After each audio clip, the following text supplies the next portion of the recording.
Hi, it's the Manic Miner from Manic Mining, and here's a further progress report on our Sub-Zero cooling project. What we've decided to do today is, after learning about the conventional reservoir in a smaller water volume and nicely freezing yesterday, we've decided to reduce the water volume down in the bucket by not having to have the evaporator going in the top. So what we've done is we've cut a hole here, or shall I say Bubby Yager has. Would you like to have a look at the hole now, Bubby Yager? Yeah, so we cut a hole in the bucket, we've put the evaporator through there, we've also put the pipe there, the intake and return pipe, so there's less work for the pump to have to do. And yes, as Bubby Yager has already shown you and spoilt the surprise, we've got a lot less water in there. We did have a higher flow rate, but there seems to be a blockage in the water block. There's some debris gone in from the bottom of the bucket. We had a much greater flow rate. That doesn't really make any difference. We've got this, we're only using this compressor now. We've done away with the small one, that's just a waste of time. What are we down to now on here, Bubby Yager?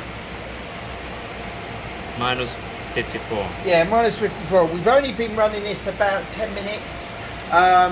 So it hasn't had the chance to cool down properly. I don't think it's going to go anywhere near sub-zero. I think you'd be lucky probably to get it down to 20 degrees running the card.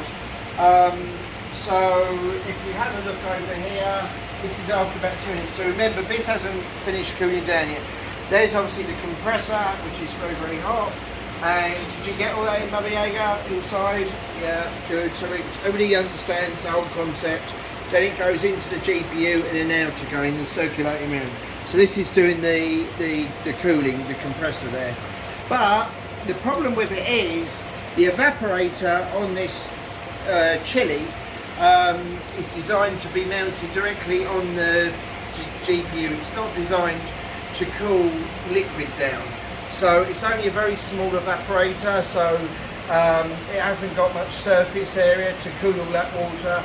That's why it's not working correctly, and then I'll explain what we will do to make it work correctly. So just with that, remember this is a direct GPU, it clamps direct on, it's not really designed for chilling water down. We've just done it because it's quick and easy to do. But we think I haven't really overclocked it, but the temperature I think is better. It's 41 or 42 degrees already. And if we leave that probably about 20 minutes for that water to chill down, yeah, that will be at least an improvement. But we're a long way. It's never going to be sub-zero, obviously, not in a million years. So this is what we're going to be doing with the other evaporator. It being very, very small service area, this evaporator is huge in comparison. So you get 1, 2, 3, 4, 5. It would be like 50 times the surface area of the other evaporator. So we're going to get a freezer box. We'll take the front of the freezer box off. We will push the freezer box over this. We'll reseal the freezer box, and then we'll put the pump in here, and then we'll run the experiment again. And this obviously has a much bigger compressor as well. So that will, I'm sure, that'll be time to crack the Jack Daniels out. And you know, oh, not Jack Daniels, but certainly the antifreeze. I'm not quite sure where any of that is.